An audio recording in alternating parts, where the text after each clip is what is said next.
Greetings everyone. I hope you're having a great day. This park in which Captain and I were just walking in runs about 3 miles in length, and it's kind of situated between the Mississippi River and our home, which is back here on the bank. And anytime I take Captain on a 3-mile walk, 2.9 miles of it, I think he can really care less what I'm doing.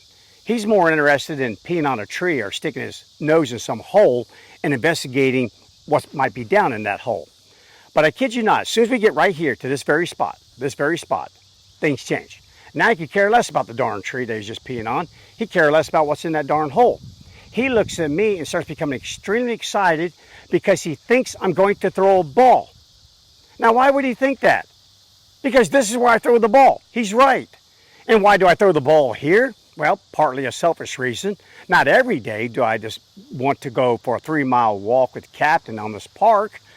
Instead, I just want him to get some exercise so he'll relax and I can live with him a little bit easier. So I'll just walk on my house, walk right down the bank, check the ball for him about 20, 30 times. He's good to go. I'm good to go. Happy dog, happy owner. It's all great.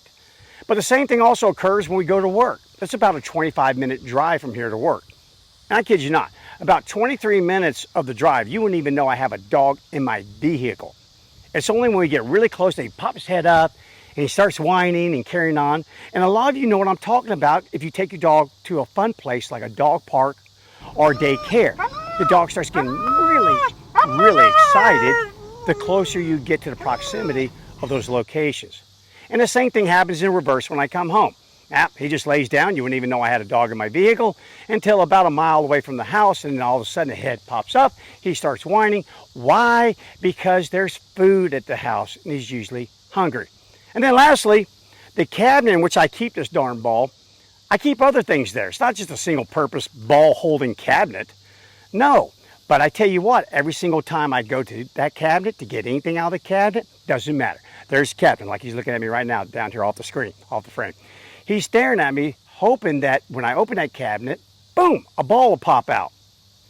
Now, why do dogs do this? Because a lot of us, you can relate to me. I can guarantee you can probably just drop down in the thread on this video and let me know what your dog does that is similar. Well, according to research, there's 2 possible causes. And I believe they both have the same amount of influence over the development of the dog's behavior. One is known as the mental image concept, and that is where the behavior is controlled by a mental image. Ball, in this case. And as a result of attention to the situation in which the dog gets the ball. Here, that's the situation. Down here at this park, or out of that cabinet. But after repeated exposure to the same situation, the dog develops a habitual behavior over which the mental image has less control. Meaning, every time I walk down here, I don't always bring the ball with me. But by golly, there's Captain acting as though I have a ball on me. Same thing with the cabinet, same thing with going to work, same thing with coming home. I don't feed him every single time I get home, at least not immediately. Sometimes we get home a little bit early, it's not time to eat. But he still behaves the exact same way. The other reason that is believed is called an action schema. Now I'm going to put that down, because that's hard to say. Action schema. Right there in the print. And that's where the behavior develops after repeated experience with a positive or negative outcome of the action. Case in point, I could fake the throw of this ball and Captain would take off running after it, even though he doesn't see a ball flying through the air. It's because to get the ball, he had to repeat the same action. Now for this particular case, the action was very positive. I got to chase the ball. I got to chase the ball. I got to chase the ball. And plus, Bryan wound up every time before he threw the ball. There he goes. I wish you guys could have seen it on the frame. Okay, but that's why they call it an action schema. I mean, it just develops over time, and the animal starts to become habituated and just habit forming to the action. And again, like I said earlier, I believe both the mental image concept and the action schema contribute equally to the development of your dog's behavior. There have been studies on this in which they've taken given bread to a dog, and then they took a chunk of meat, gave the chunk of meat to the same dog. And then they had someone restrain the dog while they walked away at a distance, showed the dog bread, hid it underneath some piece of furniture, walked a further distance away, showed the meat, and hid it. Then they released the dog. And what did most dogs do by far? Oh, the heck with the bread. They went straight for the meat. They bypassed the location of bread and went straight for the meat. And they did this with the same dog over and over again. And over a set amount of repetition, they took the dog out of the room, brought the dog back into the room, released the dog, never once showed it the bread, never once showed it the meat, and there goes the dog exactly to the spot in which the meat was found on all those previous repetitions. You know, Captain will search for a ball in this area. Again, like I told you, I don't always bring a ball down here. But by golly, as soon as we hit this area, if we do, during our walk, there goes Captain. He's immediately looking at me, and when I don't throw the ball, then he thinks maybe I threw the ball already, he just didn't see it, and he starts searching all over the place out here for the ball. I've had people stop and ask me and go, did you train him to do that? What's he doing? I'm going, I didn't train him to do that at all. He's just doing that on his own. Joshua, he has a dog named Alpine, and Alpine's this big, lovable, goofy white hound. And he recalls a story of the time that he let his dog out the back door of his house, and right there, at that moment, was a squirrel. And of course, Alpine went, oh, yeah, my lucky day, baby. And he went after that squirrel. But that squirrel ran and shot straight up this tree. And Alpine just stopped and looked up and stared up at that tree. And finally, Joshua had to bring him in the house. And then he said, every single time he let him out of his house through that back door, what did Alpine do from that moment forward? Ran outside and looked up that tree. You know, that squirrel's probably moved out of the neighborhood a good 5 months past. But that dog, every single time, looked up that tree because it had formed a mental image of a squirrel up a tree one time. Then, because I went over there every single time thinking that there was a squirrel, I was convinced there was one up in the tree, then that positive action done over and over and over again created an action schema. So the two combined to develop the dog's behavior. You know, when I was in the military, and just post my military career, I used to train a lot of narcotics and explosive detection dogs. And this is what they were looking for. Yeah, we would just send the ball with pseudo explosives or pseudo narcotics and sometimes the real deal. And the dog would think that the ball was always hidden in the car, in the suitcase, in the room, because the ball smelled like cocaine, smelled like Petin, RDX, TNT, smokeless powder, black powder, all these things associated with explosives. We did that on purpose. So when you see a dog doing detection work, in most cases they're looking for some sort of toy that at one time smelled just like the very thing that you want them to detect. So you're taking advantage of what's called a mental image concept and an action schema to create that wonderful detection capability. So what does it mean for you? I would just advise, keep both in mind, the mental image concept and the action schema when you train your dog. And in the beginning, pay particular attention to making use of the mental image concept.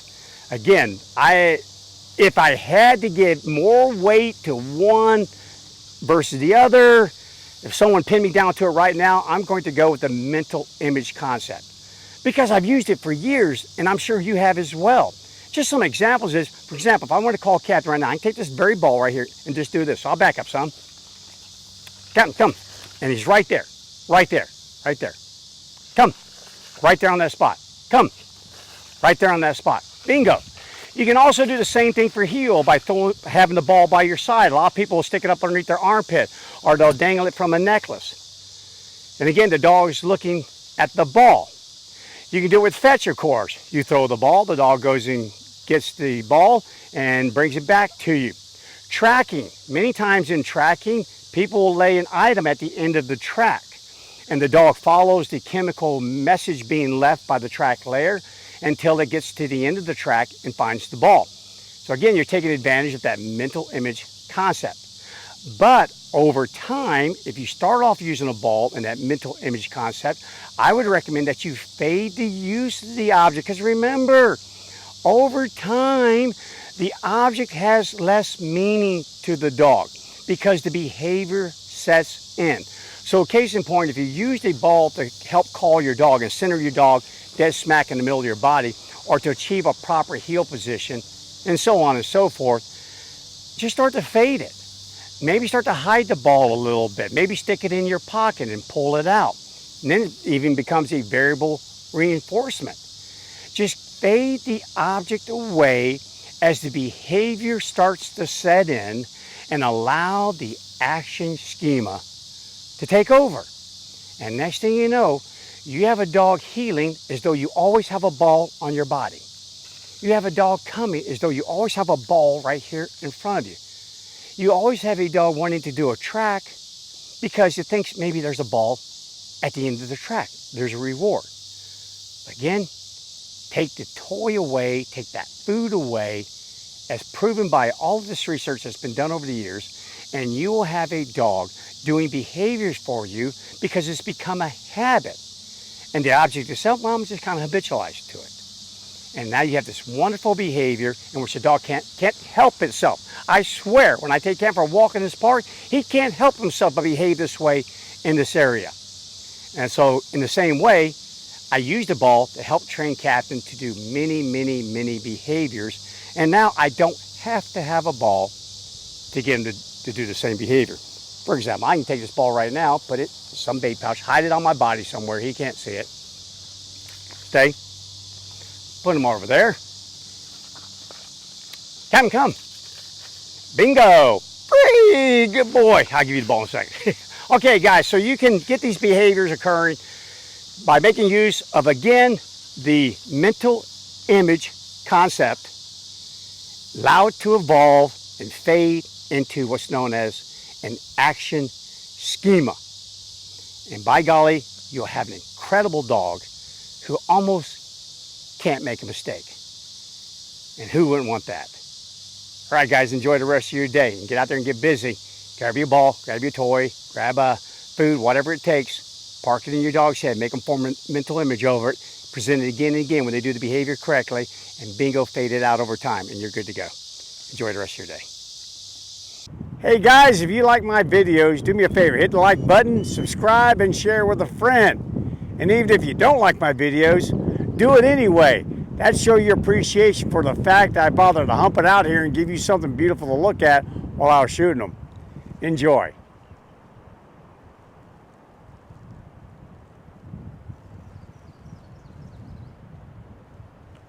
Heck, who does that for you?